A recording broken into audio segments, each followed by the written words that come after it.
Becoming a parent is a joyous time for many young couples, and at the Countess of Chester Hospital's maternity unit, hundreds of babies were brought into the world to awaiting parents. Fresh, innocent faces that would have so much to look forward to in their bright futures. But between 2015 and 2016, there was one young woman who would decide that some of these young lives should be extinguished. This week, we talk about the ongoing case of Lucy Letby, now thought to be the UK's most prolific killer of children.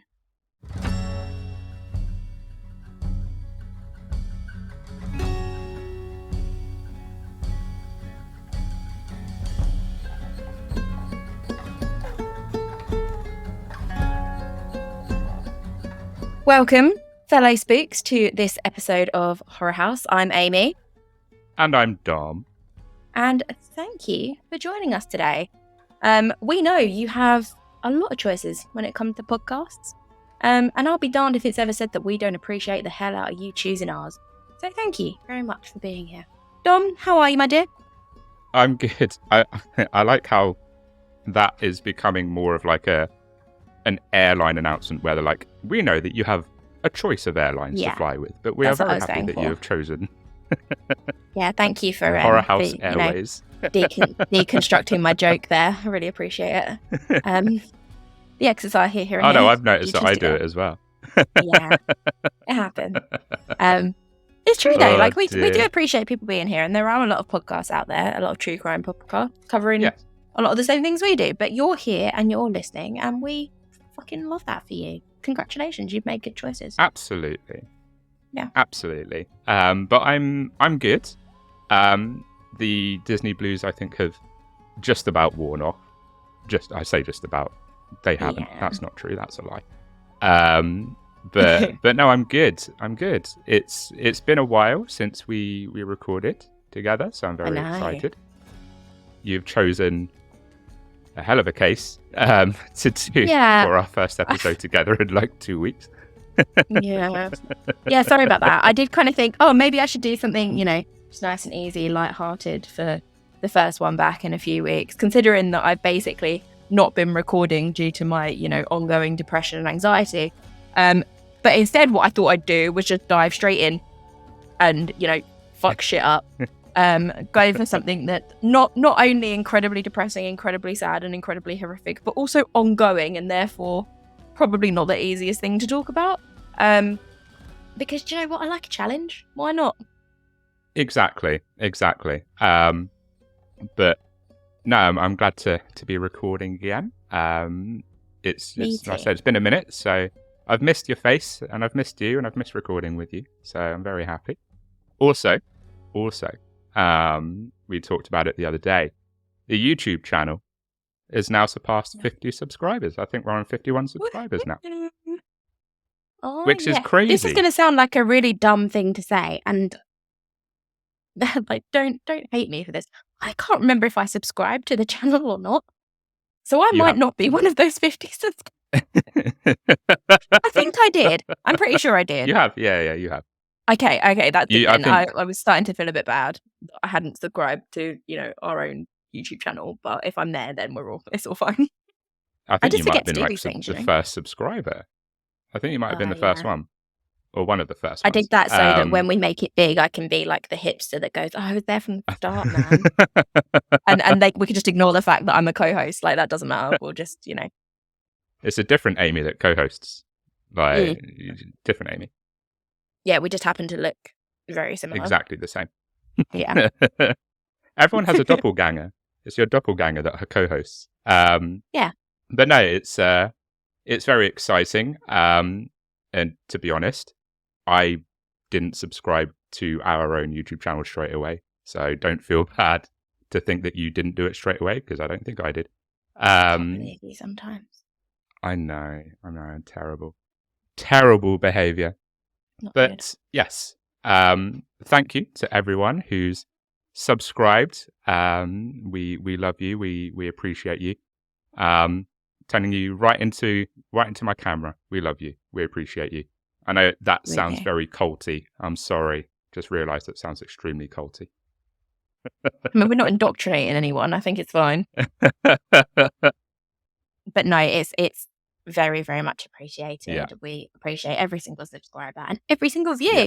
And there's a good amount of views now. So it's exciting times, and it gives us the drive to keep doing it and to keep putting them on YouTube. So thank you.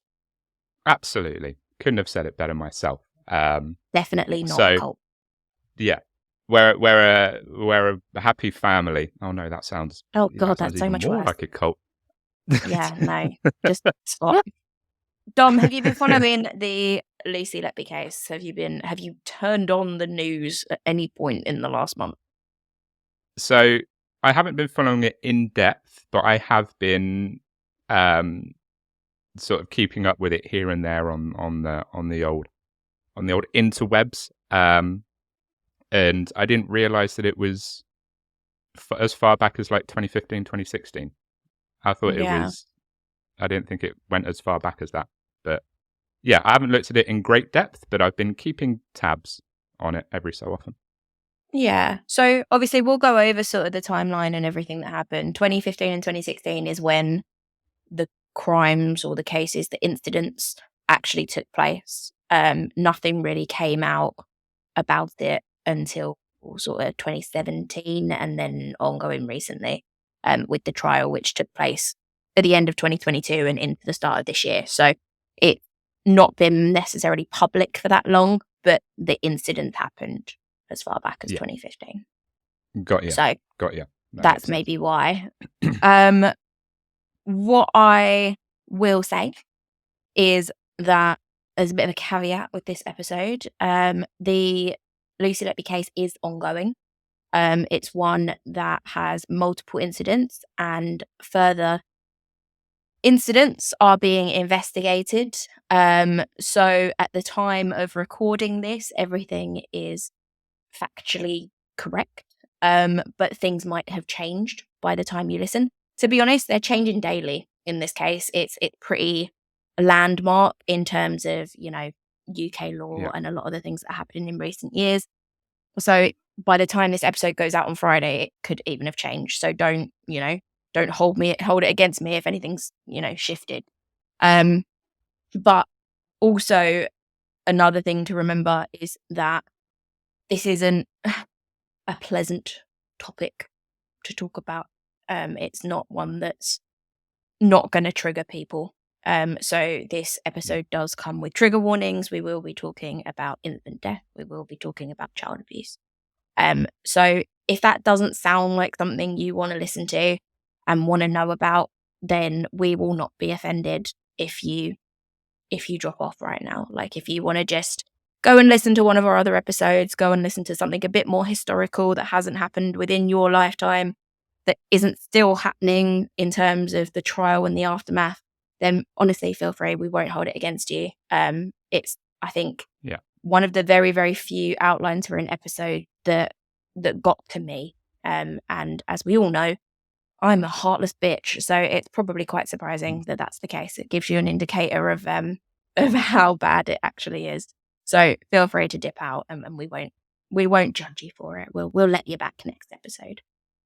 Yeah. And the lovely, dashing, dynamic, debonair. I think I've covered all the ones that Leo and Stephen said to use to describe them. The lovely, all the ones you were paid for, yeah. The lovely duo at Spores of Horror very kindly sent an episode for us to use for a bonus episode. So if you want to listen to something a little bit lighter, you can always listen to that. So yeah, as Amy said, we won't begrudge you if you don't really want to listen to a super, super heavy episode. We'll be right there with you. But if you are deciding to stay, then let's dive in and let's do this together. Let's learn about what's gone on. So, Lucy Letby was born on the 4th of January 1990 in Herefordshire, in the UK. The only child of a finance manager and an accounts clerk. She was educated at Aylestone School and then Hereford Sixth Form College. She had a very, very difficult birth herself. She often told friends about it, and according to one such friend, she was, quote, very grateful for being alive to the nurses who would have helped to save her. This, the friend states, had led her to want to be a nurse herself all her life, and that, quote, everything that she did was geared toward that ultimate goal of becoming a nurse. Okay. Letby pursued her education in nursing, at the University of Chester, where she also worked as a student nurse during her 3 years of training, carrying out placement at Liverpool Women's Hospital and the Countess of Chester Hospital. Letby was the first member of her family to study at university and graduated in September 2011. A friend described her as, quote, quite awkward and geeky. That is also when I graduated. And when I read that, it made me feel very old. All of a sudden, I was like, holy shit, is that really when I graduated? That's depressing. And to all the people that I've flirted with and told that I'm 25, don't do the maths. Just, it's fine. We don't need to talk about it. I mean, I graduated like 2 weeks ago. I'm just saying. Yeah, so you're 21, right? Yeah, that's how it works. Yeah, just ignore how old I am. We don't need to think about that. Nobody needs to know. You're only as young as the man you feel, right? Exactly. I've been 21 for about 10 years now, so. Yeah, nice. It's a good age. It's a great age. Cool. Letby began working as a registered nurse at the neonatal unit of the Countess of Chester Hospital in 2012. In a 2013 staff profile, she said that she was responsible for, quote, caring for a wide range of babies requiring various levels of support, and that she enjoyed, quote, seeing them progress and supporting their families. Letby also took part in a campaign to raise funds for a new neonatal unit at the hospital. Parents that had dealt with her always noticed that she chatted happily about her life, that she enjoyed telling them about how she was single and she was happy being single. Which is a weird thing to tell, I think, new parents, but, whatever. Yeah. She was single and ready to mingle, apparently. Yeah. I don't know really how that comes up in conversation with parents that you're working with and looking after their baby, but apparently she found a way to squeeze it in. It's very much like, it's very much how do you sort of drop that into conversation without that being sort of brought up by the other party? Is she literally just like, having like a normal conversation, and then randomly, all of a sudden, every time she's just like, oh, I'm single, and the other people are just like, okay. Cool. Yeah. Although, that friend did describe her as awkward and geeky, so maybe she's not 100%, clued up on the ways of the world. But there we go, social at least skills. Maybe there's a reason she was single, you know what I mean? Aside from the obvious ones that we'll go into very shortly. There are many reasons. There are many reasons, but the fact that you're telling everyone every 30 seconds probably isn't the least of them. Yeah. Letby had 2 placements, at Liverpool Women's Hospital, the first being in late 2012 while studying, and the latter being in early 2015.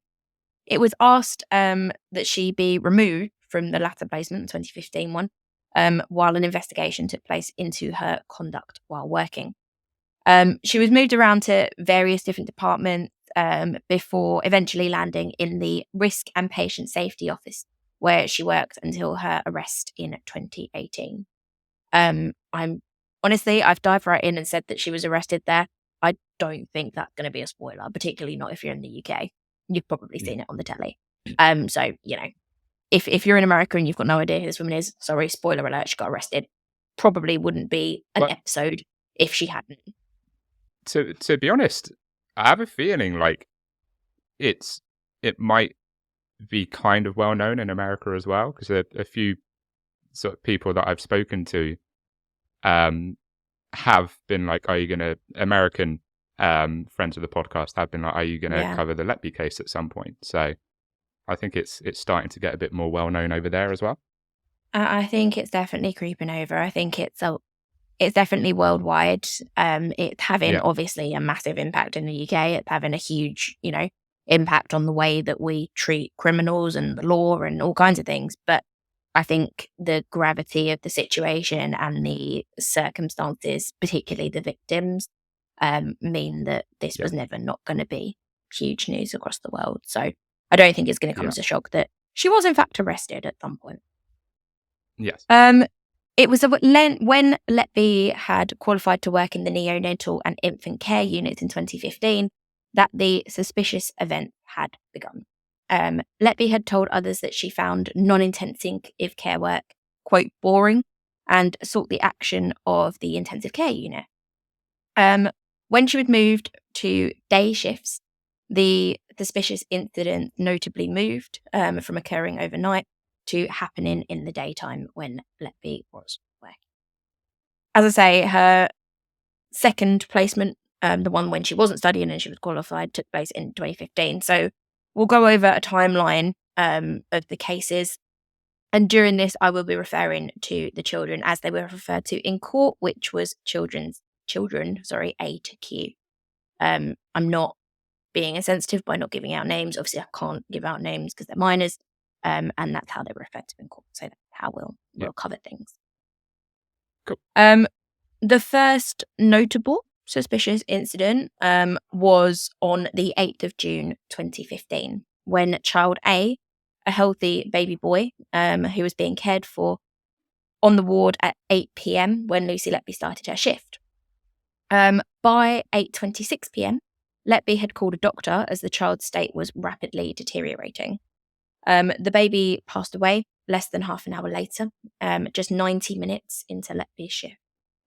The doctor noted that the child had blue mottling on his skin, which was later determined to be a symptom of the babies who had been intentionally ejected with.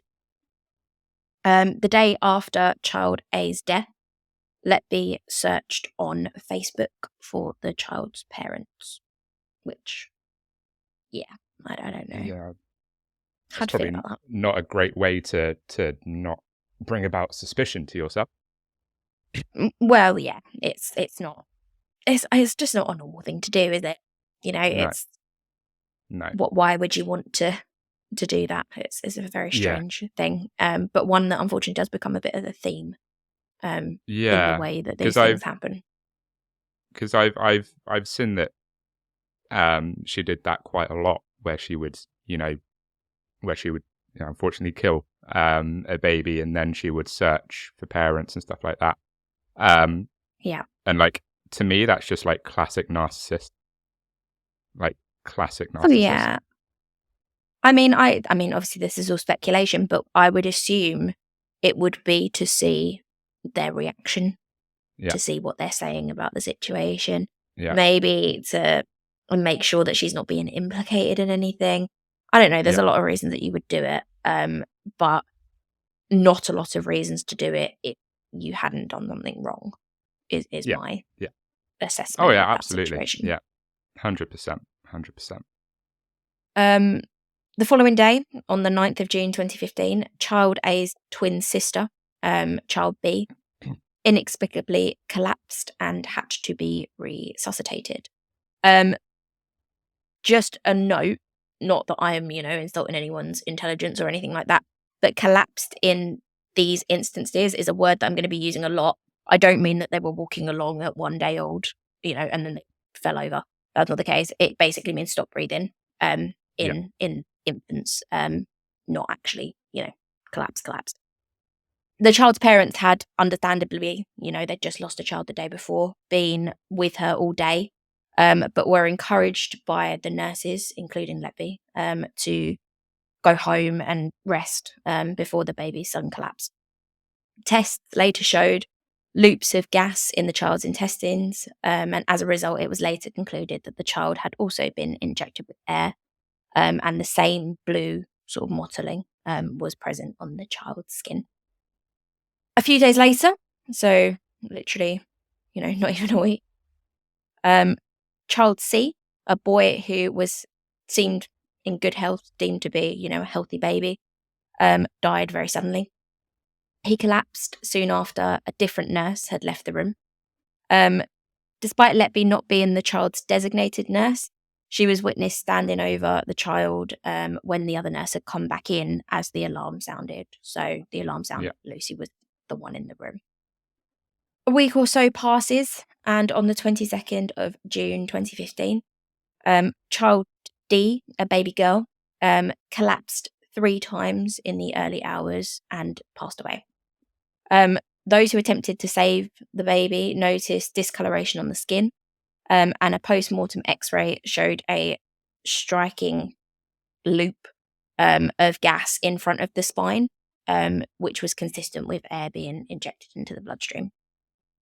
The mother of the child noted that Letby was, quote, hovering around the family for hours before the child died. She was, not the assigned nurse, but she was constantly around the family and asking about the baby, which is perhaps a little bit odd.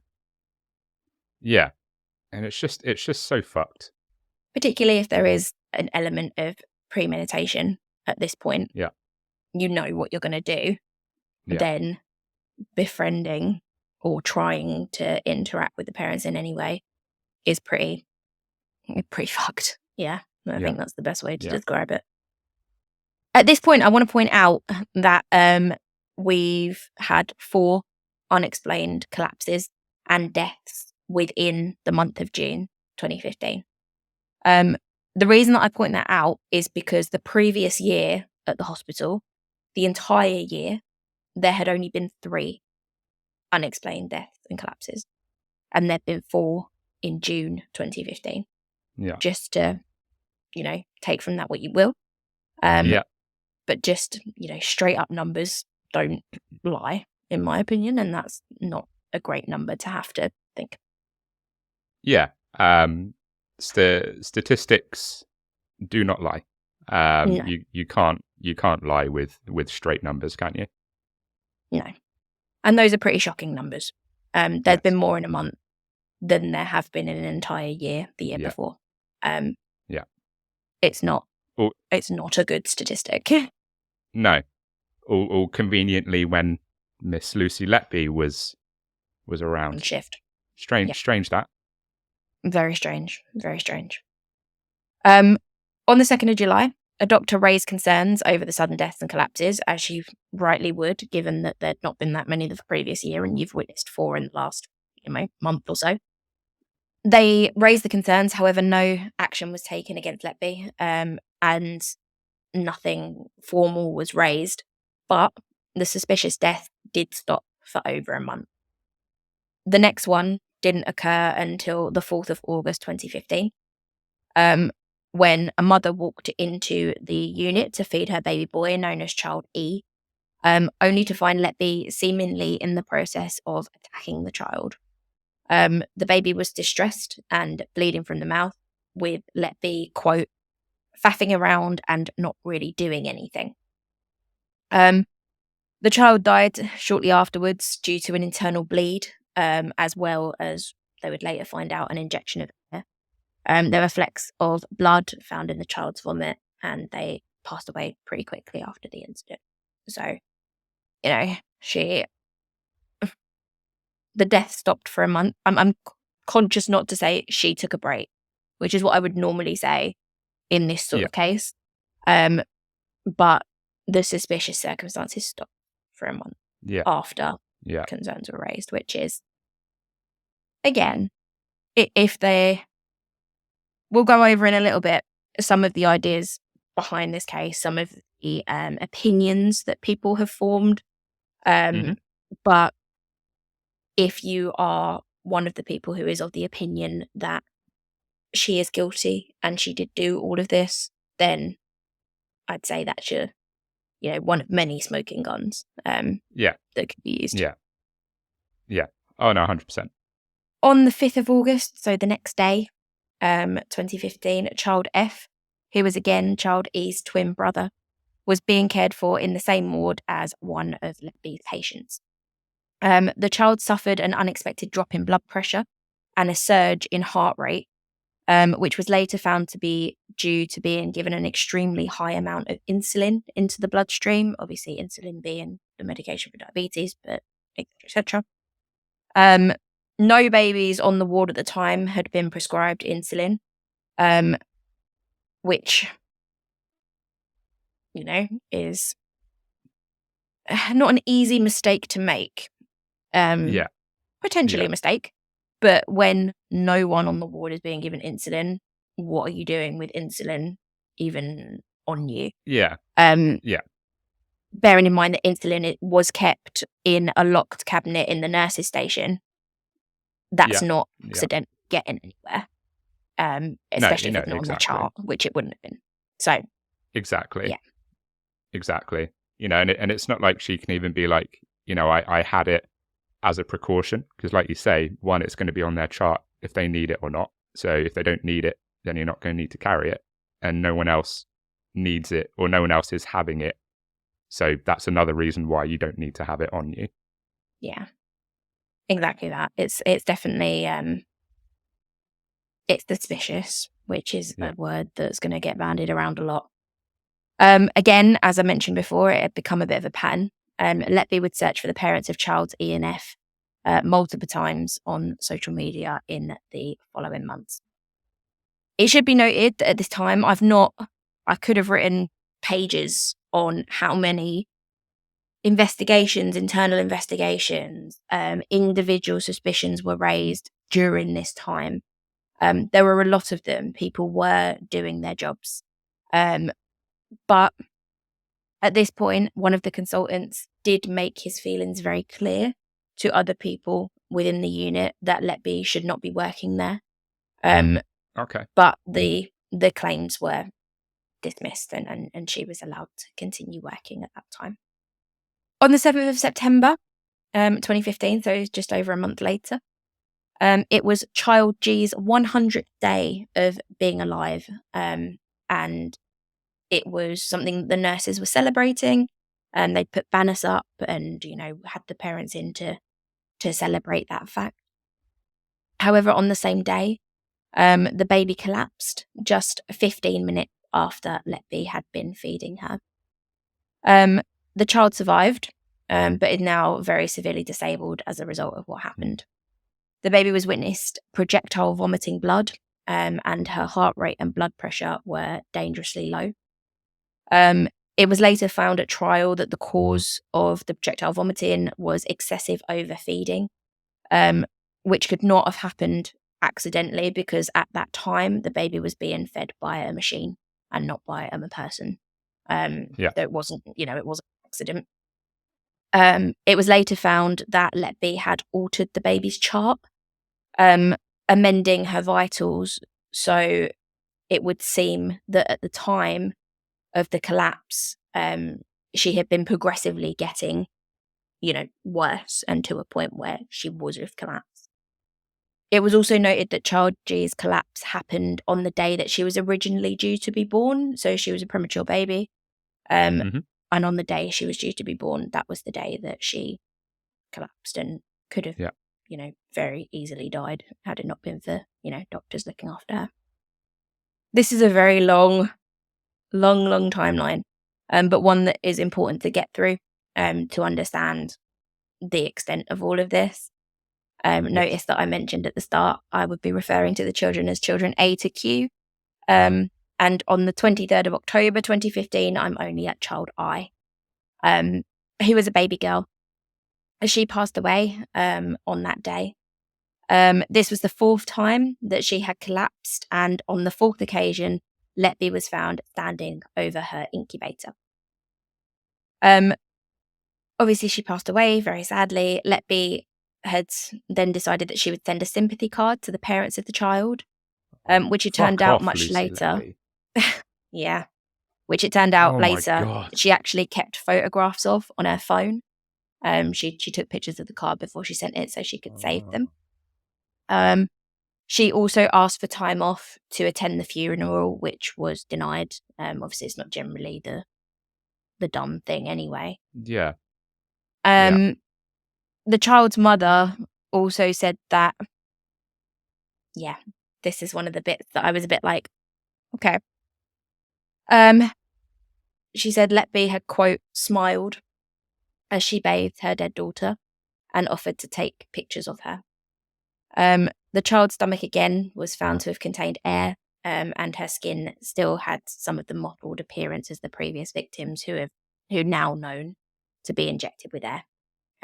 Yeah. That's unbelievable. Yeah. Let's bear in mind that this woman has been convicted. She's been found guilty. And that is what we should base our assumptions when running through these facts on, because, Yeah.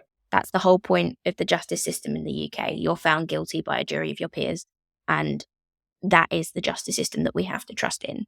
So we should assume that this person is guilty. And Yeah.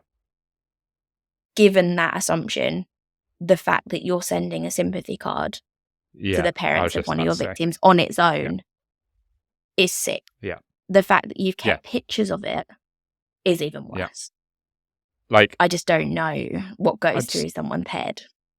no, like, I can only think that it's partly what you said earlier, where, when she visited the parents of one of them, and you were like,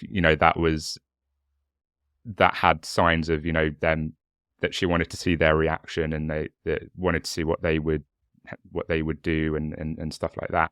I can only think that that's also why she would send them a sympathy card. Maybe she was like, are they going to send me something back?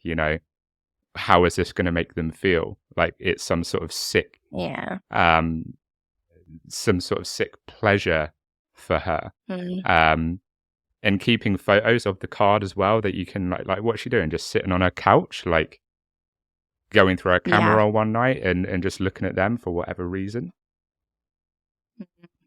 Oh, and what emotions is she feeling when she looks at them? It's definitely, it's strange behavior, no matter how you look at it. Yeah, absolutely. I think even if you take the stance that she's innocent, then keeping a photo of a sympathy card is odd. Yes. Why would you do that? Why? Yeah. That's not a normal thing to do. No. So it's definitely, as I say, very, very strange behavior. By April 2016, Letby had been moved to day shifts, as I mentioned previously, due to concerns about her, and the suspicious collapses unfortunately followed her. On the 9th of April, twin brothers, Child L and Child M, suffered mysterious collapses within hours of each other. Child L had inexplicably high levels of insulin in his blood, and Child M had air injected into his bloodstream. Although Child M survived, he had suffered from brain damage, and it was noted that Child L had received twice the amount of insulin as Child F, who had survived the dose given to him previously. So Child F, one of the other twins that she had injected with insulin, survived that dose. He it didn't kill him. So it was doubled for Child M, who obviously did pass away. This was obviously a way of ensuring that outcome would come about, which is, pretty disturbing. Yeah. On the 11th of May, a meeting took place again about the suspicious cases, about what was going on, but no action was taken. Nothing came of that. A month later, Child N almost died after suffering trauma to the throat. The child was reported to have unusual swelling at the back of his throat, and his father had reported seeing blood splatter around the child's mouth. The final two cases occurred within hours of each other and happened on Letby's first shift back after a holiday to Ibiza, on the way back from which she had texted a colleague saying she would be, quote, back with a bang. Again, that how you take that depends on your opinions on whether or not she is guilty or not guilty. But if she is guilty, which again, we have to assume that she is because she's been tried by a jury and found guilty, then that message is highly disturbing. Yeah, absolutely. And not only that, the fact that, as you say, if we go on the assumption that she's guilty, and at the moment that's what she is. You know, she hasn't been proven innocent. Even like going to live it up in Ibiza after you've killed X amount of babies is something that I can't wrap my head around. No. I mean, even considering a holiday is, you know, it's it's definitely not normal behaviour. No, absolutely. Child O, who was described as a perfect, healthy baby boy, collapsed suddenly. He recovered but suffered 2 further collapses 3 hours later and passed away, the cause of which was found to be gas in his body and liver damage, which an independent pathologist would later describe as similar to if the child had been in a car crash. So, you know, Jesus Christ. pretty hefty hit to the liver. 13 minutes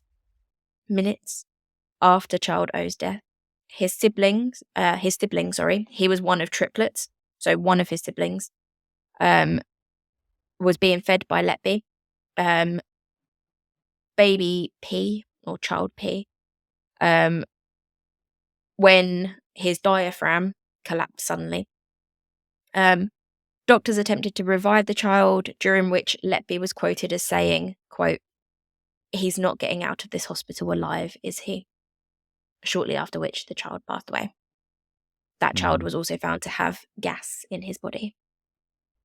Yeah, she really loves her sus quotes, doesn't she?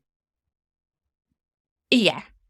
Yeah, I mean, granted, these quotes could be taken out of context. You know, we don't know the situation surrounding them when she made them, but they certainly don't sound good. And when you consider the fact that we are assuming that she's guilty because she has been found guilty, that quote is not an ideal one that you want associated with you if you are trying to claim that you're innocent. So not great. Those last 2 cases, so 2 of the 3 triplets, were generally described as a tipping point. And the final triplet was removed to a different hospital, as Letby was now considered by other consultants on the ward to be a, quote, mortal danger to the child. So that baby was taken to a different hospital pretty quickly. 3 weeks later, in July 2016, Letby was removed from duty and the suspicious incidents miraculously stopped. Again, it's worth noting at this point that multiple internal investigations happened over the course of these 2 years. You know, people weren't not noticing this. They weren't not raising concerns. People said things.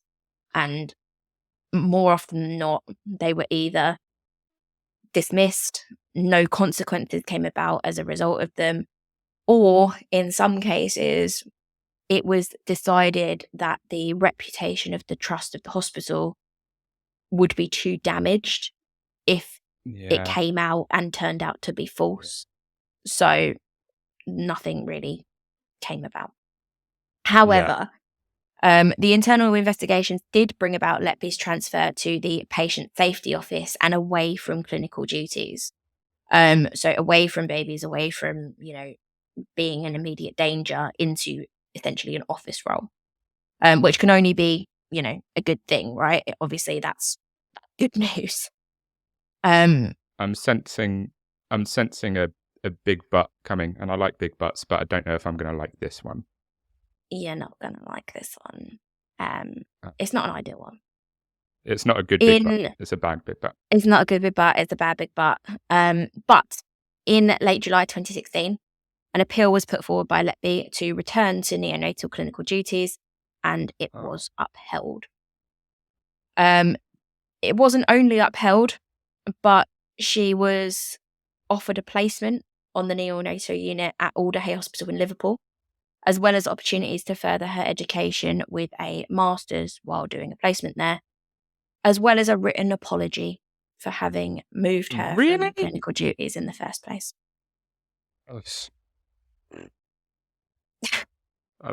I'm not laughing because it's funny. I'm laughing because that's That's oh, Yeah, it's pretty unbelievable considering what has now come to pass. But oh, yes, she appealed the decision.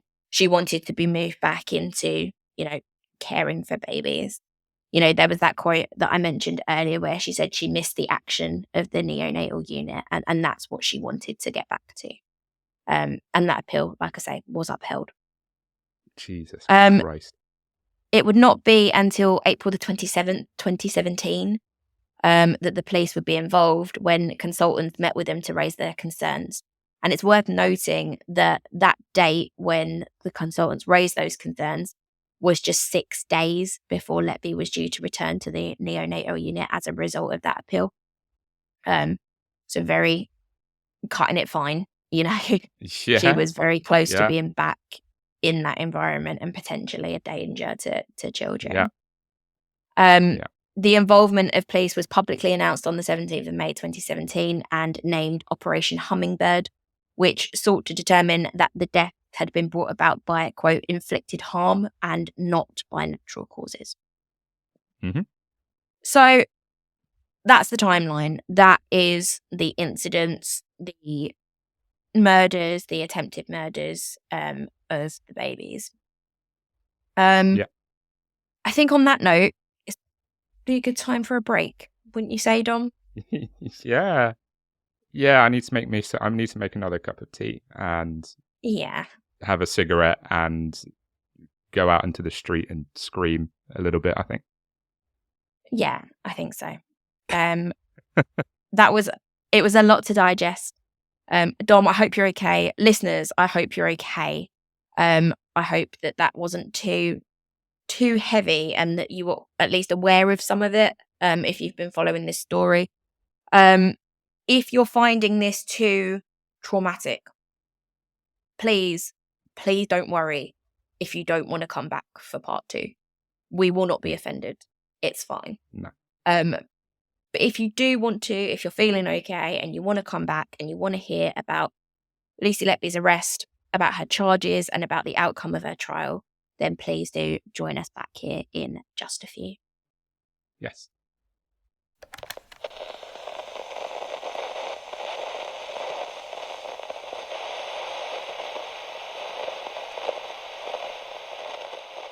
Welcome back, and thank you for joining us again if you've made it this far. I know that first half was really tough going. It's not an easy thing to listen to, and it's definitely not something to think about in a good way when you consider how recent it is. It's in living memory for all of us. This case is one of the more harrowing ones myself and Dom have covered. Certainly the most harrowing one that I've outlined. As I say, it had an impact when I was talking about it. We were just talking about it in the break, and Dom mentioned the Sylvia Likens case, which is probably one that I listened to, but I know was really harrowing for Dom, and this one's having the same impact on me. And that being said, Dom, how are you doing? Are you ready to talk about this a little bit more? I'm ready. Yeah, that was a rough one of the rougher first parts of an episode that we've done. Yeah. But we spoke about it in the break. I think it's important that we give the attention to the victims, and it's important that we as uncomfortable as it is to listen to, it's important that we really sort of drive home the facts, as unpleasant as they may be. Yeah, exactly that. And that's kind of why that timeline that we went over in the first half is so important, because when you think about it, not even 2 years, a year and a half essentially isn't very long for all of those things to have happened. And it's important to draw attention to that and bring context to it. Yeah, 100%. But the police did get involved, and the incidents stopped, which is obviously the point that we left our story at. On the 3rd of July 2018, Letby was arrested on 8 counts of murder and 6 of attempted murder, following a year-long investigation. On the 6th of July, Letby was bailed while police continued with their inquiries. The reason for that was because a considerable amount of time had to be taken due to the unexpectedly large amount of document evidence that was found in Letby's home. There were pages and pages of diary entries, of handwritten notes, of post-it notes found in purses that she had kept and made quite disturbing notes on. One of these things included a diary with a color-coded asterisk system, which seemingly marked significant dates in the investigation, some of which were dates that babies had died. All of this was found in her house and in her parents' house in Hereford, and obviously the police would need time to very painstakingly go through all of that evidence, to read everything, to make notes of the dates, the marking in those diaries, in order to build as strong of a case as possible for the Crown Prosecution Service. Mm-hmm. There was so much evidence, in fact, that Letby was rearrested multiple times over the next year and a half because new cases kept, coming up, and then the charges kept changing, before finally being arrested and remanded in police custody on the 11th of November 2020, charged with 8 counts of murder and 10 counts of attempted murder. Letby denied all counts of both, blaming the deaths on hospital hygiene and staffing levels.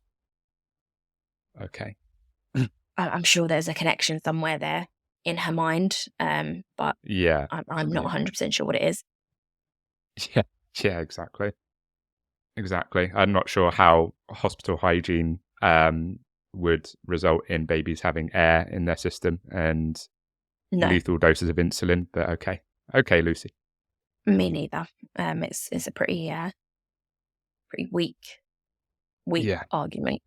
Yes. Maybe a strong one if you're arguing why you want to leave a job and get a new one, but not if you're, supposedly killing babies.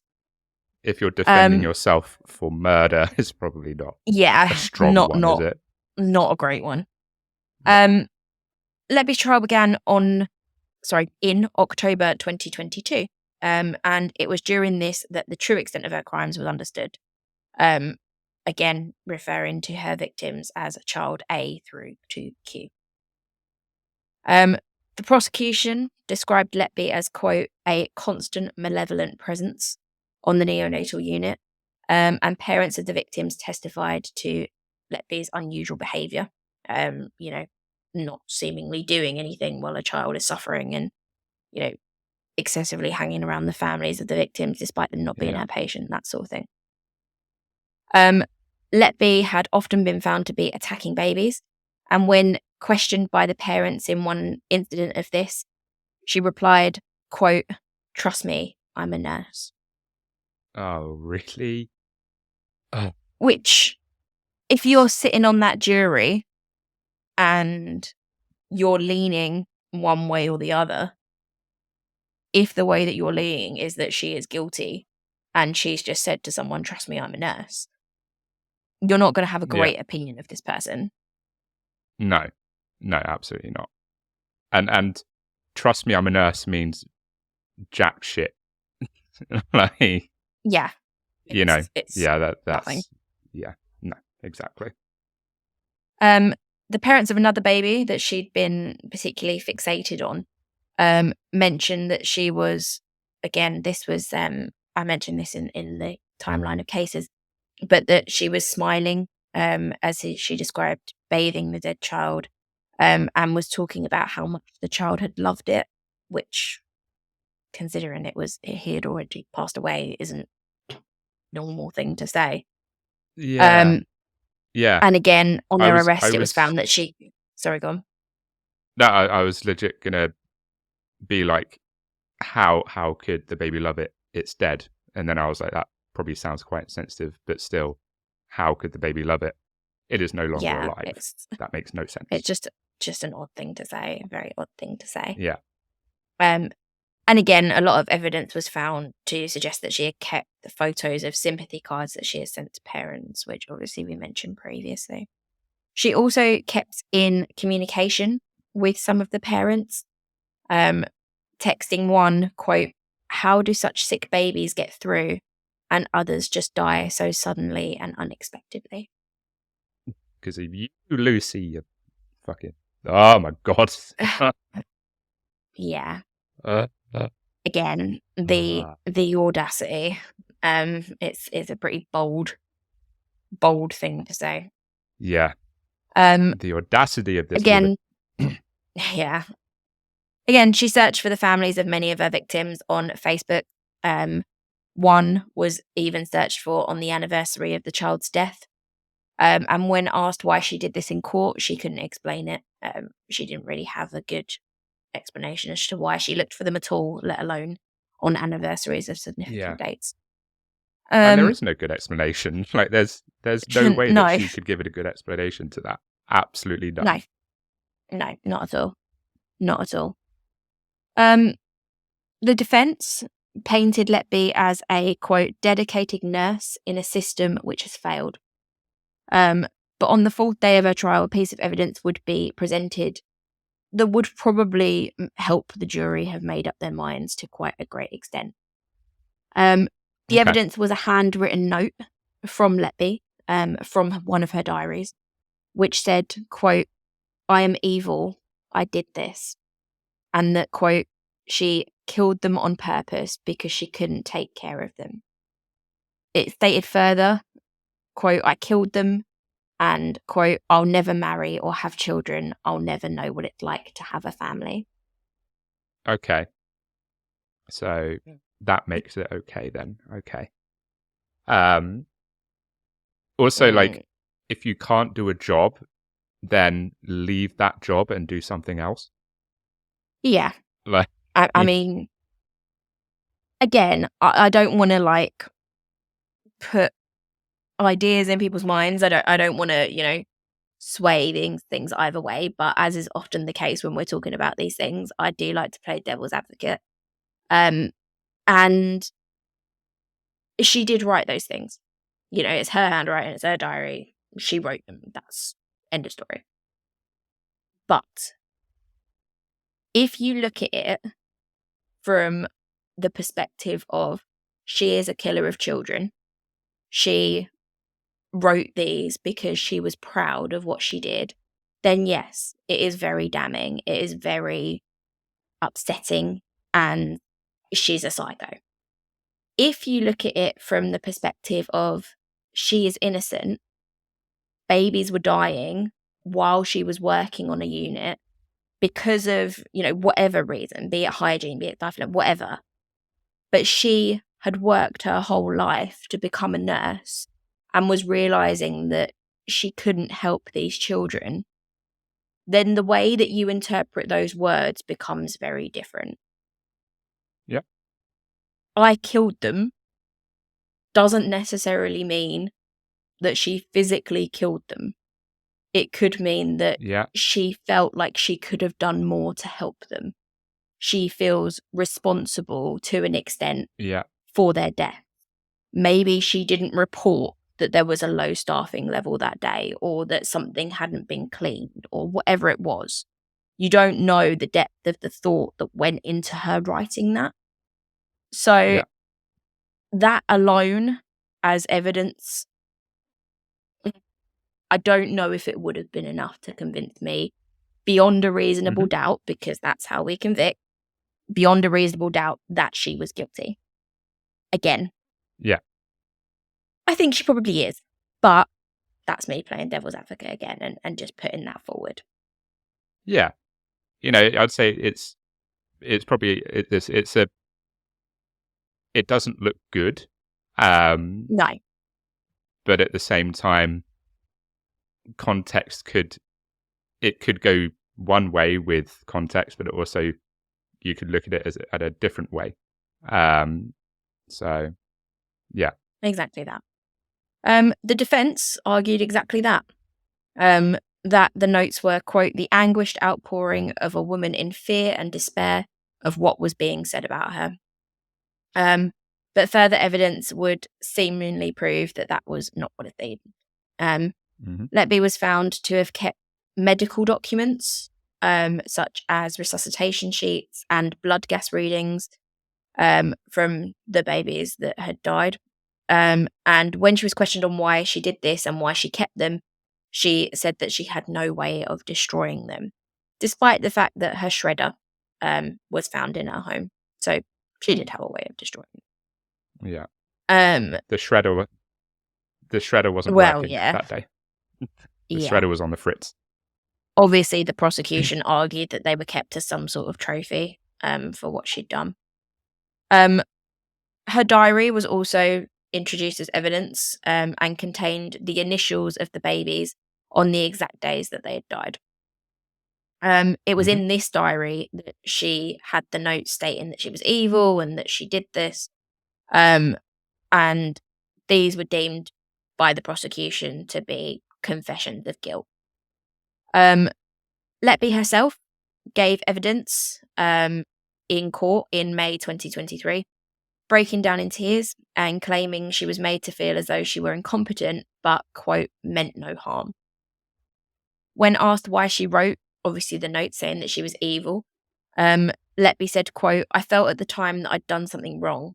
I must be such an evil, awful person.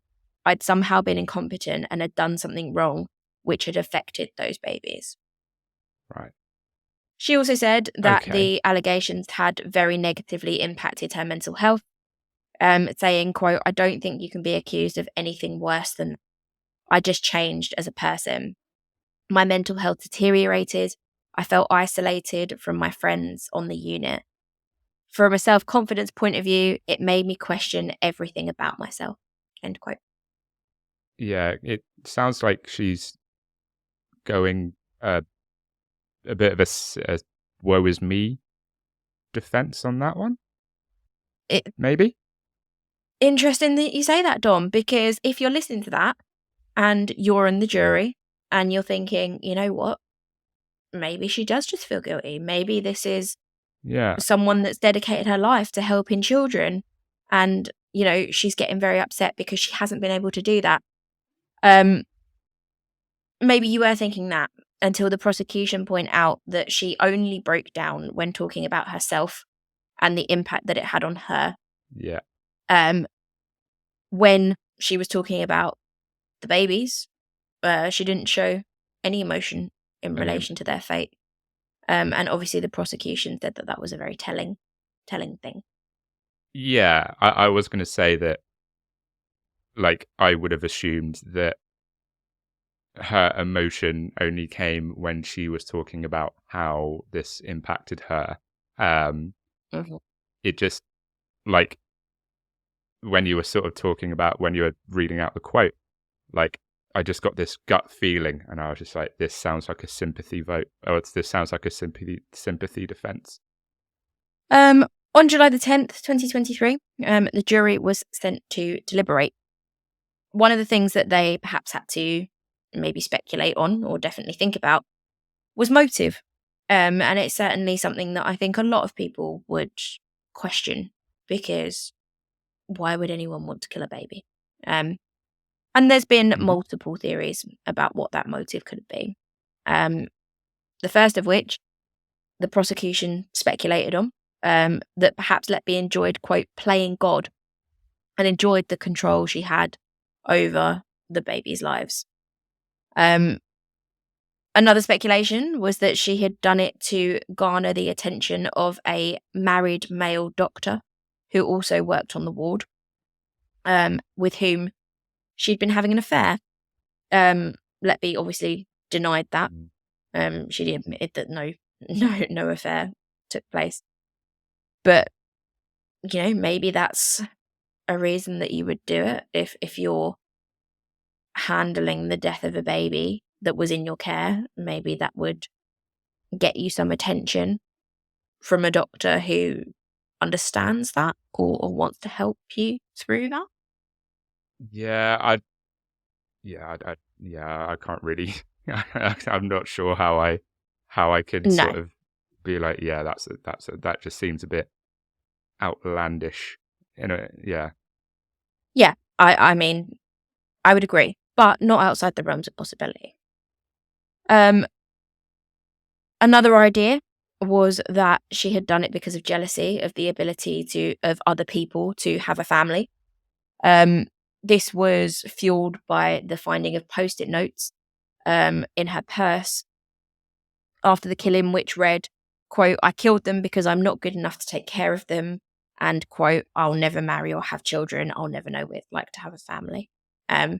So there's this idea that she Yeah. obviously was single and supposedly happy being single, but couldn't have a family, couldn't have a baby as a result of that. And therefore she envied what these families had and wanted to take it away.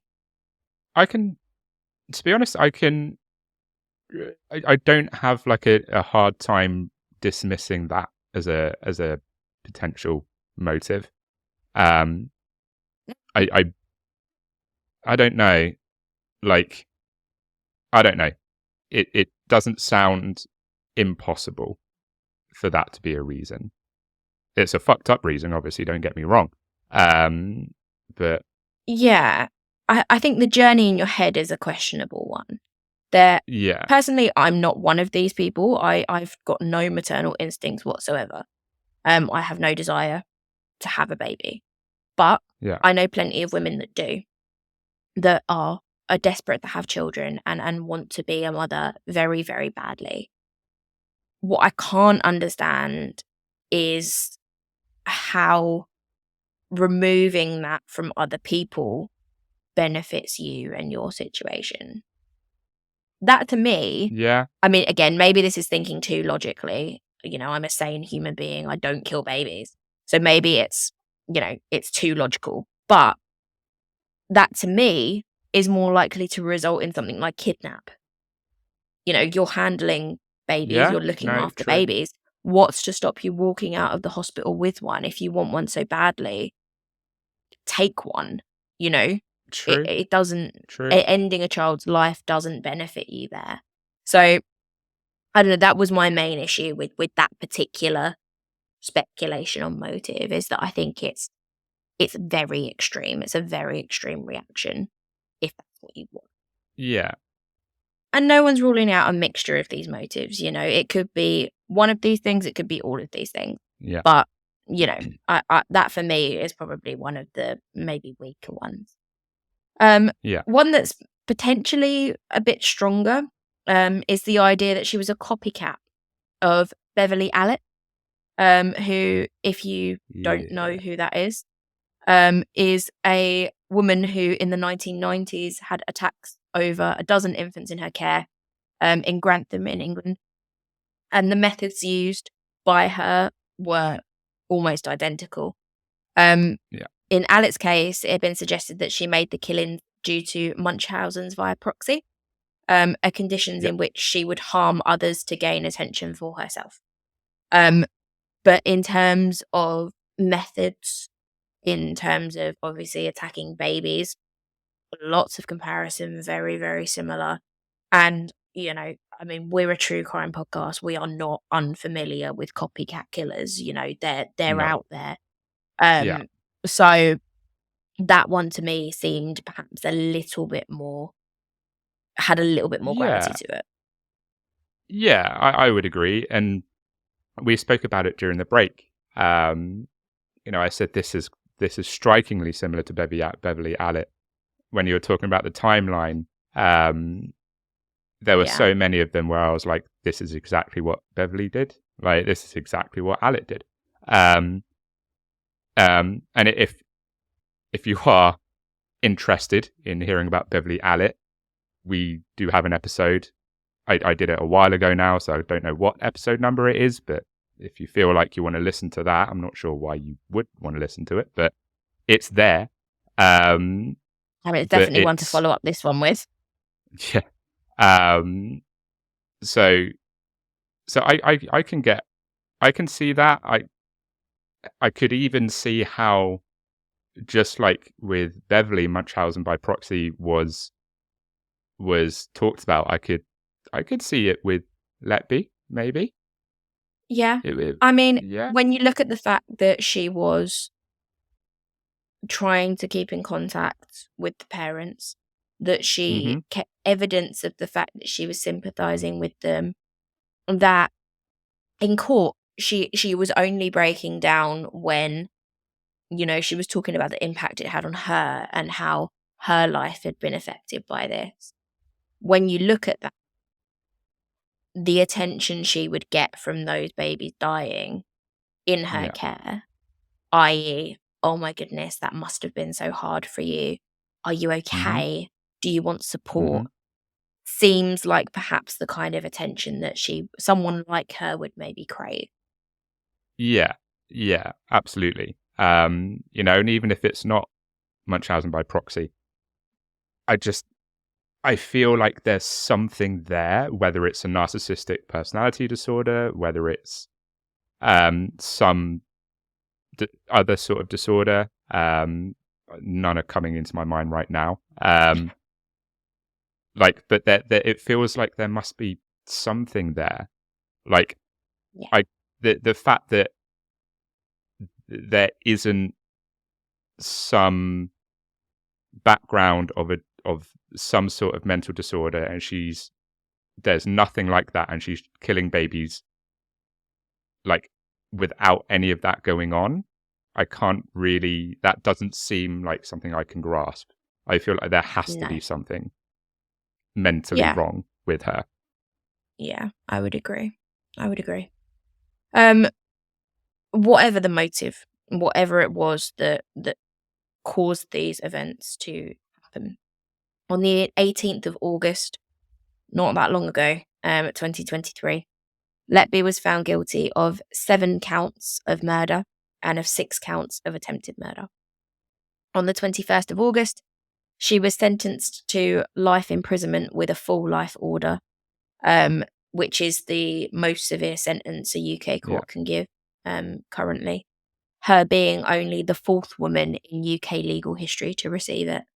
Um, yeah, Obviously, it doesn't happen very often, but this was one of the cases yeah, where they felt it was appropriate. She's yeah, currently serving this sentence in Her Majesty's Prison, Low Newton, in County Durham, in the UK. Um, the result of these convictions is that it makes her the most prolific killer of children in modern British history. Because it's just, yeah. yeah. Yeah, it's a lot of victims. I'm not sure. I can't remember how many Beverly was convicted of, I but can't it remember off the seems top like of my head. yeah, it seems like Letby was considerably I more. think it's more. I think it's more. She she was sentenced on my birthday. Just realised. Awkward. That's not a great thing I to mean, there's associate literally your no birthday with, connection, is it? but yeah, I mean, Could it's a be date you'll like, remember at least. yeah, exactly. I don't know if Yeah. when people are like, oh, fun fact about your birthday, I don't know if I'm going to be like, yeah, Lucy Letby was convicted of killing multiple babies. I don't know if I'm going to use Yeah. that in conversation, to be honest. Yeah. So, yeah, and whole life tariff seems quite just, to be honest, I would say. Yeah. Yeah, I would agree. I would agree. A heavy episode, but there is one more thing I want to touch on before we wrap it up. And again, what I'm about to go into isn't my personal belief. I don't know what I believe. I'm keeping an open mind. As I mentioned, this is ongoing. There's more evidence coming out. She's still being investigated for other deaths, and it's a very ongoing situation. But what if she's innocent? What if she didn't do it? So much of the evidence in this case is open to interpretation. It's taken with a pinch of salt if you're already decided that she is guilty. The notes in her diary, I already touched on that. If you look at it from the perspective that she has killed children, they are very damning. They are confessions of guilt. They are exactly what the prosecution painted them to be. if you take it from the idea that she is a dedicated nurse, she is someone that has worked her entire life to become a nurse because she was grateful to the people that kept her alive as a child, and that when these incidences are occurring through things that she couldn't necessarily prevent, but could potentially have influence on, she could have spoken up about, then maybe that guilt is something that you write down in a place that you never think anyone else is going to find it. It's private. You don't think that someone's going to ever pull that up in court because you're accused of it. I'm not sure there's enough evidence for me to be convinced beyond a reasonable doubt that she is guilty. Okay. There is a very, very good article in, I think it's the Telegraph. I can't remember. But yeah, I mean, if you Google it, I'm sure it will come up. By Peter Hitchin, who said that he believes Lucy Letby is guilty. However, he is keeping an open mind, because if in 5 years, 10 years' time, there's new evidence that emerges, physical, forensic evidence, that suggests that, in fact, she didn't do it, she didn't kill them, then he would much rather be one of the people that kept an open mind and that didn't immediately judge and throw, all of the stones at her, than one of the people that did and got it wrong.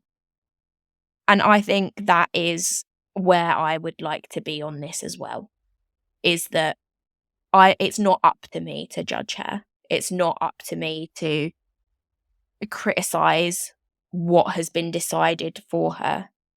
I think we have to have faith in the justice system, because that's what it's there for.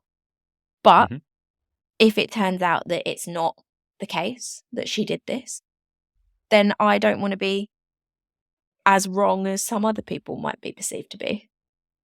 That's fair. I understand that totally.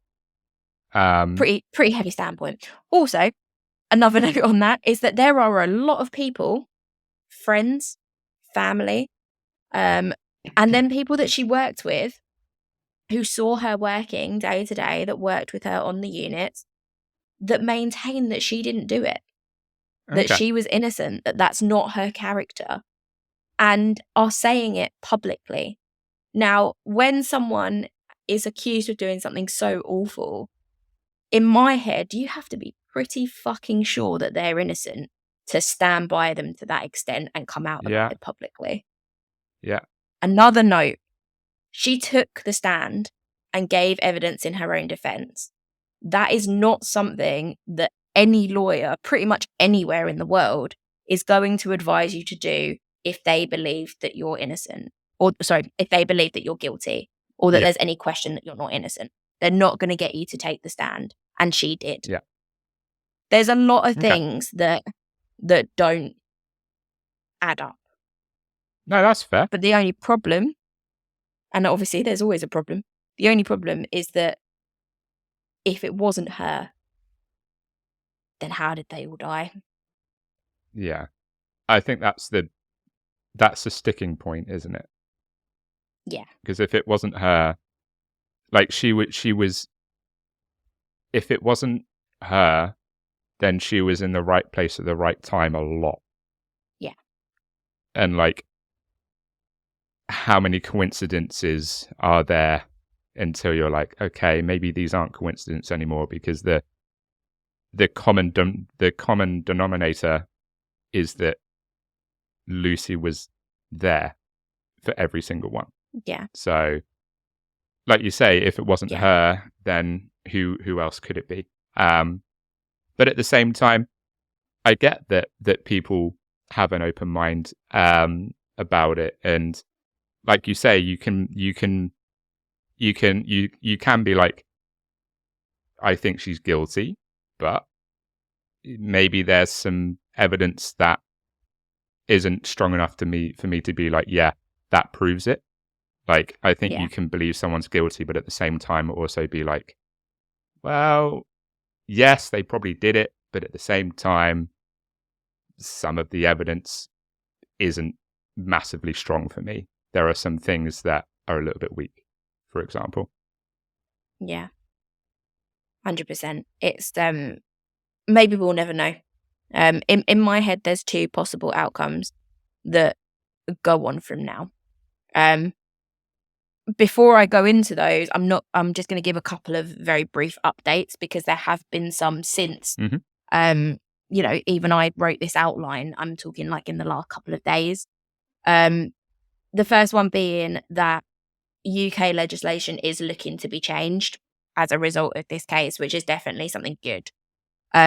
Lucy was in court when she was found guilty, but she refused to go to her sentencing hearing. I did see something. Which was the point where the families of her victims would have read out their statements to her directly, and she avoided. There are now, actions in place and being put into place that mean that criminals that have been found guilty will be forced to go to their sentencing hearings to give the victim that closure and that opportunity. Good. That is something that is going to be made law in the UK as a result of this case, hopefully.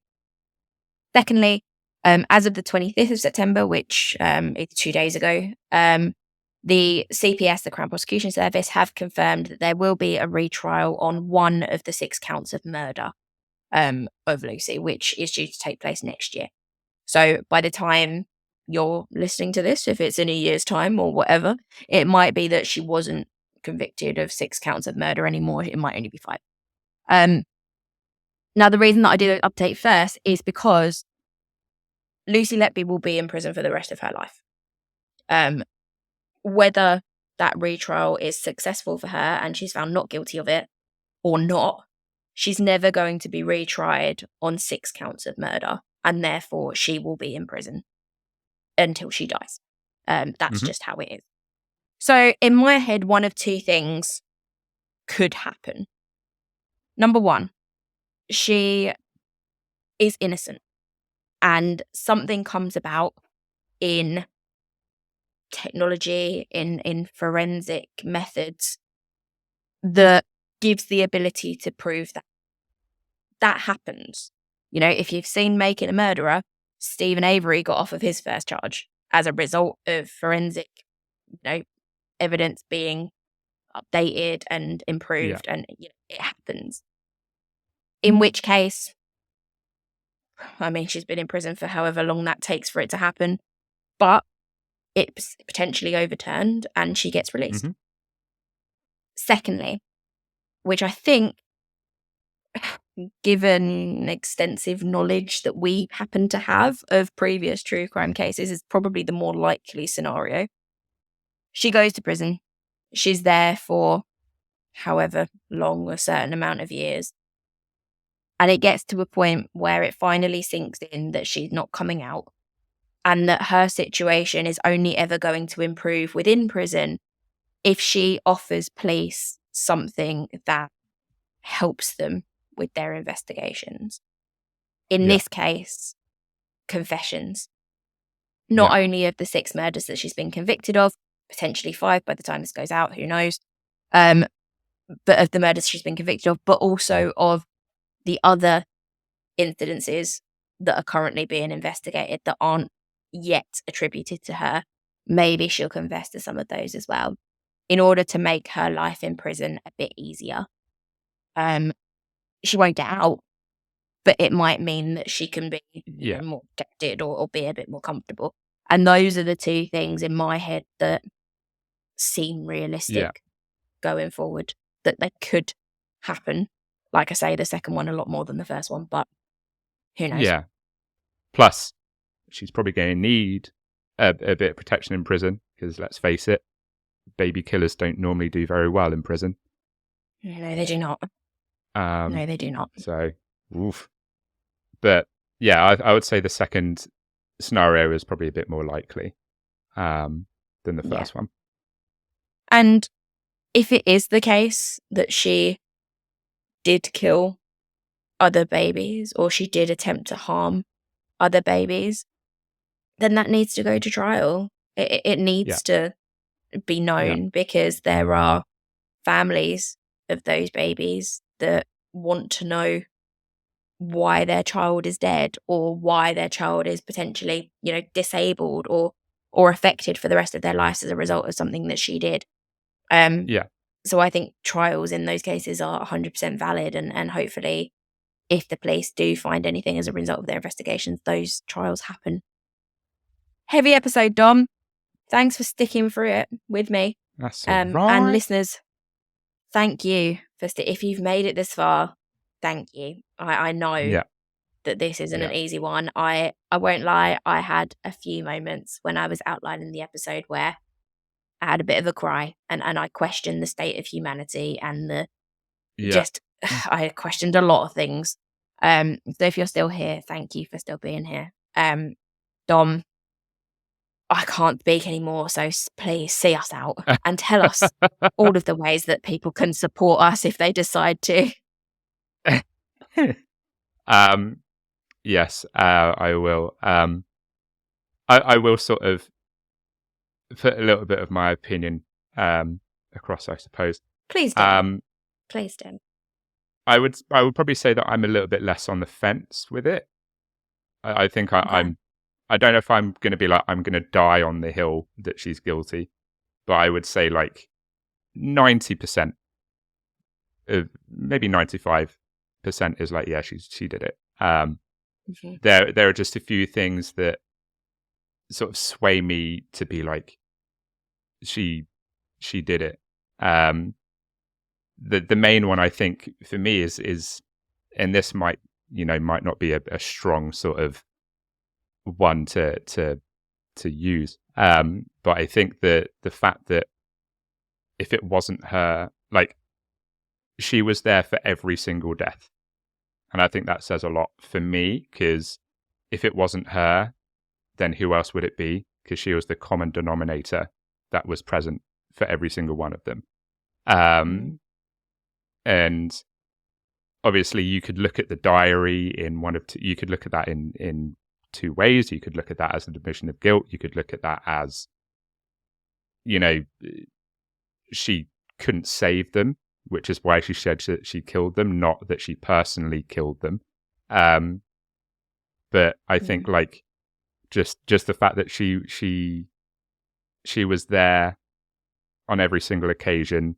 So I can't really think of the question of, if it wasn't her, who else would it be, is something that I can't really shake.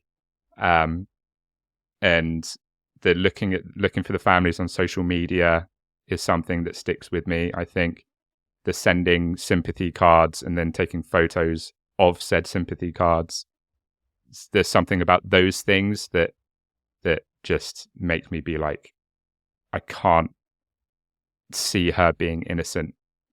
But at the same time, something could also come out. Because like you said, this is an ongoing investigation. It's not as though this is a case from 20 years ago that is shut, that is, very much, she is guilty. There is no question of that. It has been proven beyond all reasonable doubt. I think because this is an ever-evolving case, there's always going to be a bit of, but what if she didn't do it? Because something, I think it's unlikely, but something could come out that proves her innocence. Or maybe not completely proves her innocence, but also proves somewhat innocence, if that makes sense. Yeah. But yeah, that was my 2 cents.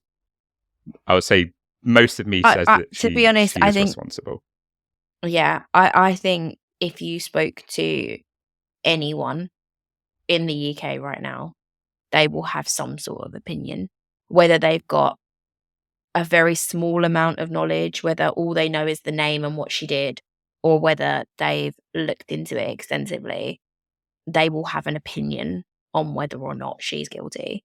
And that's one of the things that maybe influences people going forward, maybe would influence a retrial if that ever were to come about.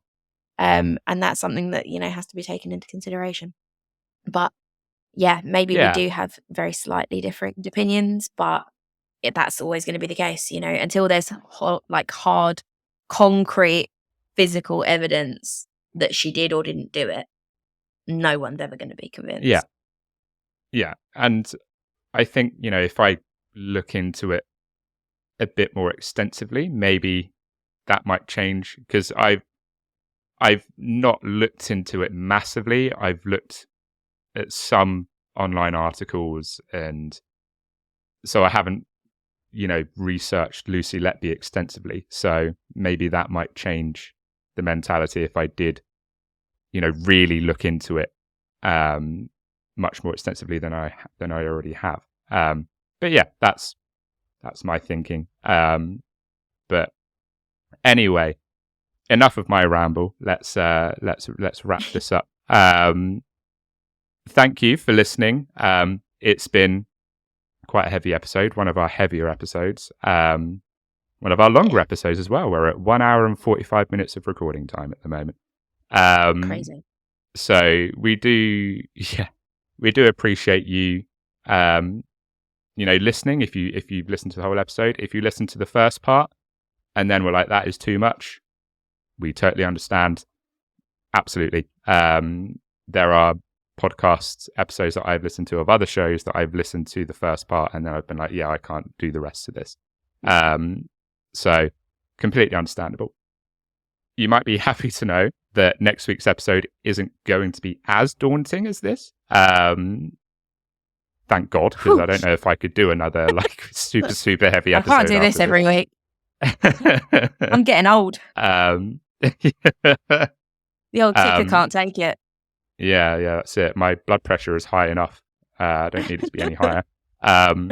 So yeah, next week will be a little bit less heavy. It is going to be a mob episode. Amy, don't worry. It's not going to be another 20-page outline like the first one was. This is going to be substantially less intense because it's not like the whole history of the mafia. But yes, I'm very excited to talk about the mob again. I have no intention of joining the mob, but I do love sort of mob content. So very excited to talk about that. But in the meantime, if you want to support us, there are many, many ways that you can. If you want to, so you can rate us on Spotify, on Apple Podcasts. You can leave a review on Apple Podcasts as well. Subscribe to the YouTube channel if you haven't already. We are a budding little community at the YouTube channel. So if you haven't subscribed, please do, because you get to see our lovely faces as well as listening to our lovely voices. So happy days. If you want to support us financially, there is the Buy Me a Coffee link. Amy will forever be grateful if you get her some coffees. She is a caffeine machine, so she will forever be in your debt. Plus, if you want to throw us a little bit of financial good stuff, then you can hit that link, and we'll be greatly appreciated. But until next time, as always, all that's left to say from me is stay very, very spooky, my friends. Stay spooky, people.